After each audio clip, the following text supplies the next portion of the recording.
Hello and welcome to everyone. Today our guest is MMA fighter Mateo Vogel, who recently fought at CFFC. What can you say in general, Mateo, about your fight, about your achievements, stats, and then we will go with the question by question, please. To talk about the fight? Yeah, we can talk about the fight, then we are going to talk about how did you start, and these will be questions later. Okay, perfect. So yeah, the fight, the fight this past weekend. Yep. It was a great war. It was gritty. It tested me. It wasn't a great performance on my part by my own standards. Obviously, I really don't feel like I performed to my true potential, what I was really capable of. But in the end, I managed to still kind of dial in and pull off the finish, do what I needed to. But yeah. Yeah, excellent. When did you start? My game. Yeah, excuse me? Impose my game, if you will. Okay. When did you start training MMA? In just MMA, yes. I started in 2017. Just pure MMA 2017. So this is my third year now, I guess 3 years in. But I started training jiu-jitsu and wrestling. I started training jiu-jitsu in 2010. So 11 years jiu-jitsu, and then before that a bit of wrestling, 3 years MMA. So let me guess, jiu-jitsu was your first martial art, right? That's right. Yeah, excellent. How would you describe your fighting style? Are you more of a ground or a stand-up fighter, or in your own words? Obviously that's my base. My background is ground fighting, jiu-jitsu. That was my first love. That was what got me into MMA. Those were the MMA guys that I liked growing up. I liked the grapplers. I loved the ability to just finish the fight with such, with such devastating, in such a devastating fashion, to be able to finish the fight with one move. You know what I mean? That's what I like. So jiu-jitsu is my style. Yeah. I also use quite a bit of wrestling as well, though. I've always been into wrestling, and I started wrestling when I was a kid. Can you so please... wrestling and jiu-jitsu are my two main styles. Go ahead, please. Yeah. Yeah, wrestling and jiu-jitsu are my main styles. But yeah, I also train under an amazing Muay Thai team as well, though. Right, I've got one of the best Muay Thai teams in the whole country. So my stand-up is caught up quite quickly as a result of that. Who are your coaches and sparring partners? I've got a big long list of sparring partners, but mainly my coaches. My coaches are Peter Fazikis, is my jiu-jitsu coach, Professor Pete, BJJ black belt, and Crew Jeff Harrison, Muay Thai crew, and he's the coach for Team Canada in Muay Thai as well. So I've got both world-class coaches in that sense. I also work with Chris Schrauen at a National Capital Wrestling Club, so that's my wrestling coach. And then I work with Andrew Griffith Jones, my strength and conditioning coach. Excellent. As well. Do you have a nickname? I am Carrapato. What does that mean? So in Portuguese, that means tick. So I've been given this name based on kind of my style. I really like to... I was given this name because, these guys would say, I'd get into good positions. I get into mount, side control, back control, knee on belly. I get into all these dominant positions, and people can't quite get me off because I've got really good positional control. So I've always been kind of like that, and that was something I took to so naturally, and they called me Tick. My coach, my BJJ coach was always saying there are two types of BJJ fighters, offensive and defensive grapplers. So what do you think about this? I agree 100%. I would see myself as the offensive type. You know, that's just my nature. I'm very hungry to get the finish. I don't see the point in just simply holding on to trying to stall. I want to finish the fight. And I want to finish people. That's my mindset. So offensive grappler for me, 100%. How did you feel heading into your first professional MMA fight? I felt honestly excited. I've always wanted to, like, MMA was always my main goal. I did, like, for the longest time, jiu-jitsu competition only, but I always knew I wanted to do MMA. And as soon as I hopped in, I knew it was the time. I knew the time was right. I was excited to just get in there and really do what I was meant to do. That's awesome. You scored the win at your professional debut. Was it an easy fight for you, or it was a hard one, your first pro match? I've never taken an easy fight before. It's a guy who was, he was previously decorated. He had a bunch of amateur titles. He had a long winning record previously in amateur and all that. I had nothing. I had zero. I had done no amateur MMA. I was coming into this thing blank. So he was much more decorated than me. And, you know, obviously that was what made an impression, I think, on everybody's when they saw me thoroughly dominate him. And I battered that guy. You know, obviously, big respect to him because he's a great fighter, and he's gone on to win more titles since then. So I've never taken an easy fight. He was not an easy fight. I don't think anybody was an easy fight. I wouldn't describe any fights as easy necessarily, but I did finish in devastating fashion. Do we have the favorite submission?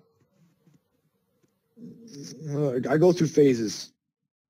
Right now, I like a lot of head and arm type chokes right now. Head and arm chokes and front head and arm chokes are right now kind of my favorite. Darce, Anaconda, and head and arm chokes right now are my fave. But I go through phases. Sometimes I like to do arm bars. Sometimes I go through big triangle phases. Sometimes I like to attack the legs. So I go through, depends how I'm feeling that day. Sounds very fun. Do you have a favorite strike? Probably a head kick, man. I just love the feeling of pulling off head kicks. It's just that satisfying feeling of just letting that fly. How did you defeat Stephan Lavoie in your second professional match?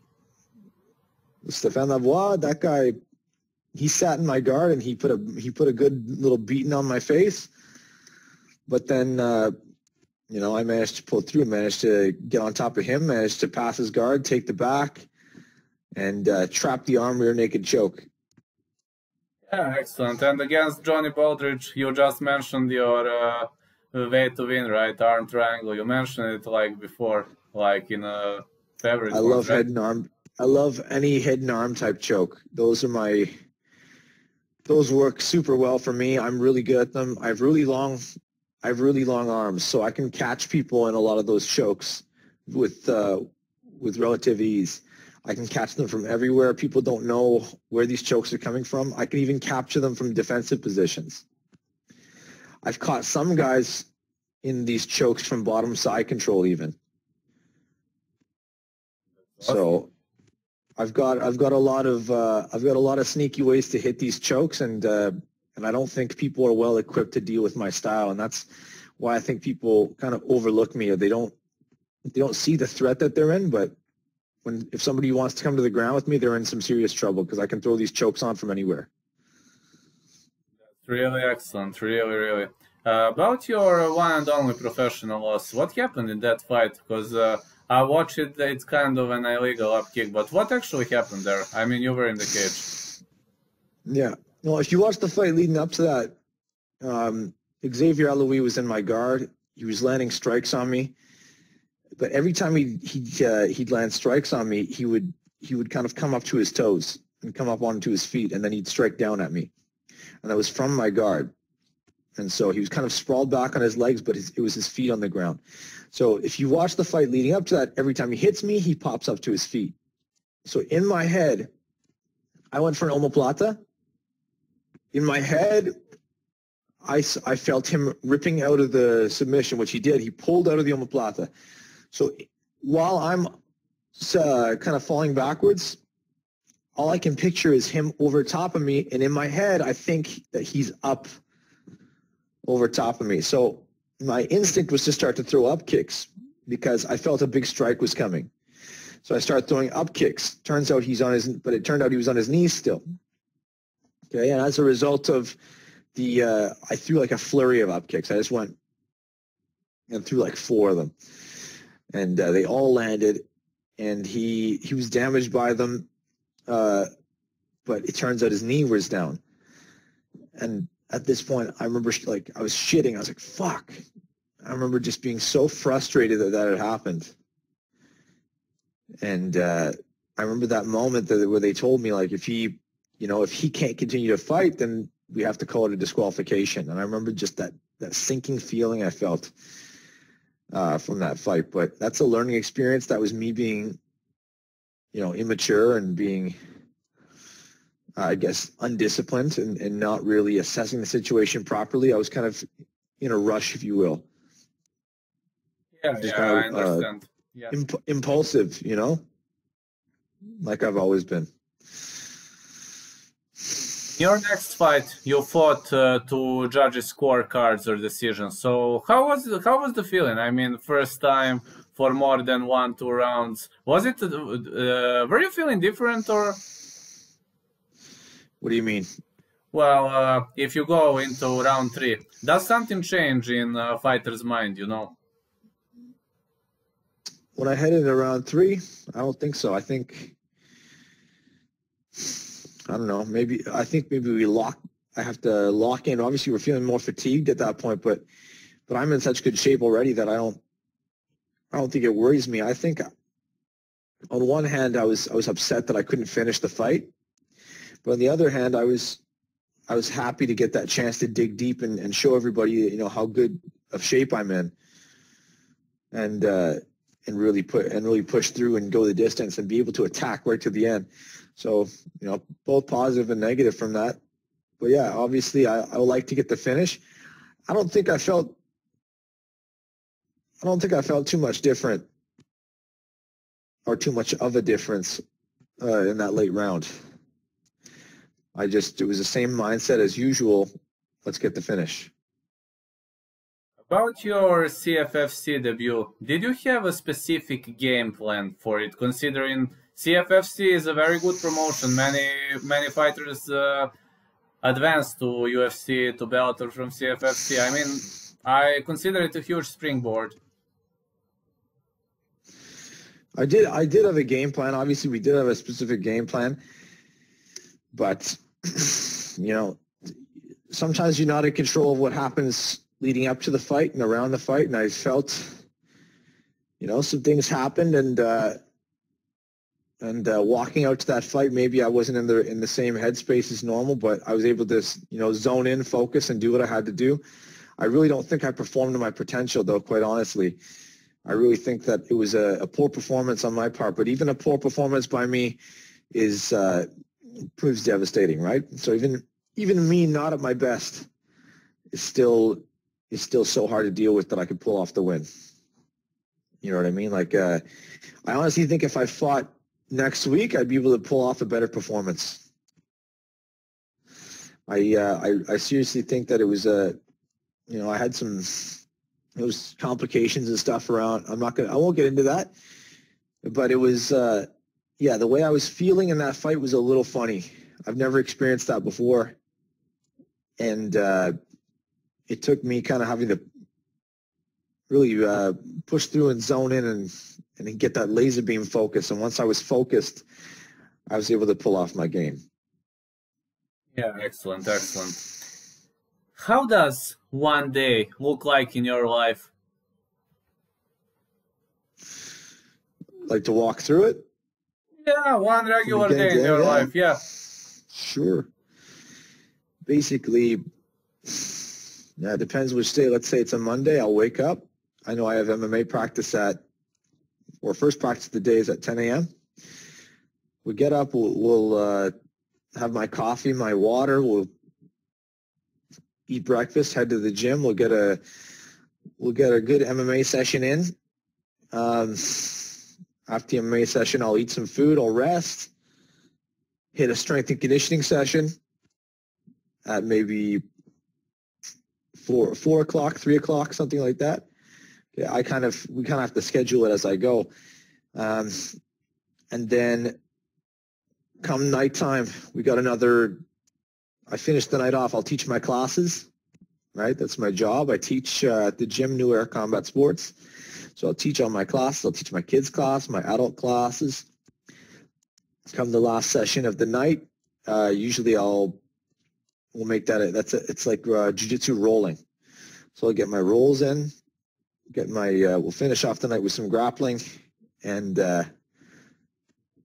rinse and repeat, the same process. Some days that differs because some days might be more of a Muay Thai day. Some days I'll have wrestling practice scheduled, so that would kind of differ. But yeah, like a Monday would be like MMA practice. Sometimes depending on which day it is, I hit my strength and conditioning, and then we'll cool off with rolling at the end of the night sometimes. It really depends. My days are planned out, right? I've got a week already scheduled ahead of me, so I already know what's coming. I already know what day it is and what that day means. If we got like a hard day, I know that's color coded on my schedule. And then we taper. Then it's a lighter day, and so forth. Right? That's kind of how my week works. Yeah. Sounds pretty much fun. Do you have? Yes. Go ahead.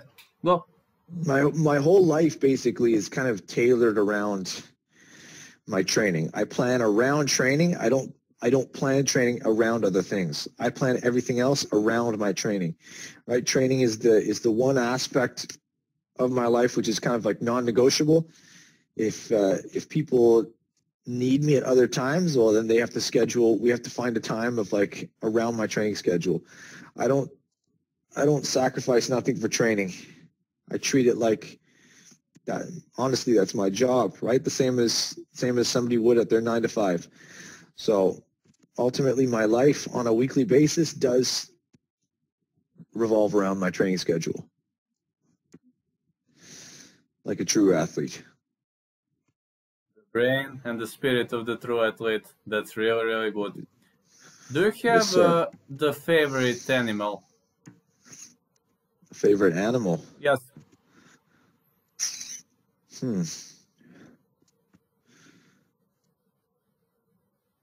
That's a good question. It would either have to be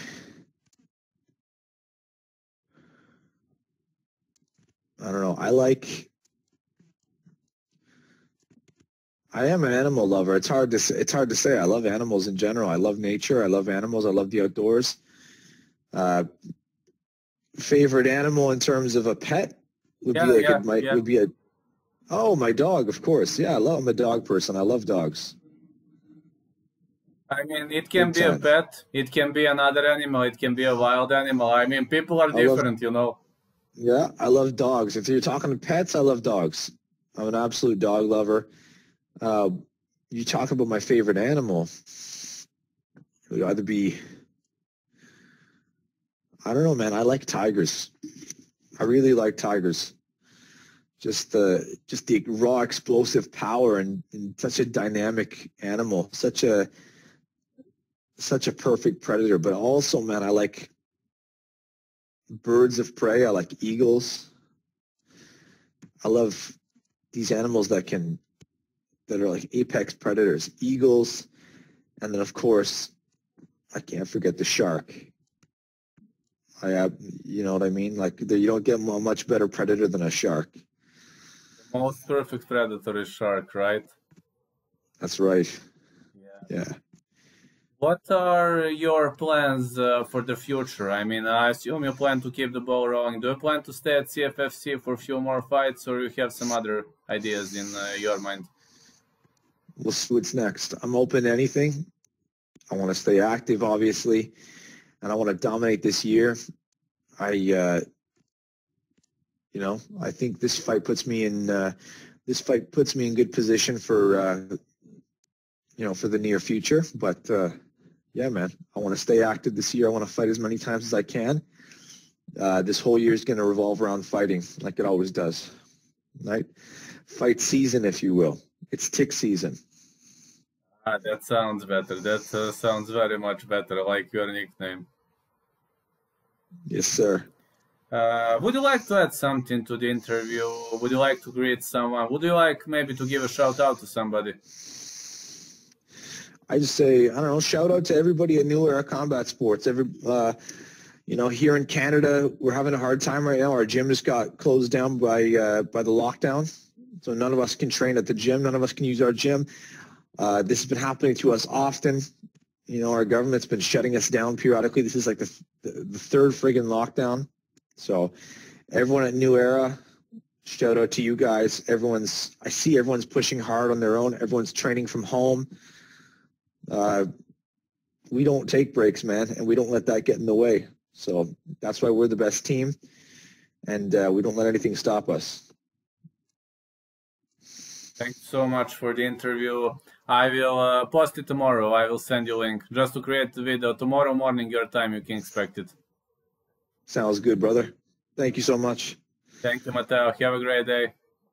Have yourself a great day, dude.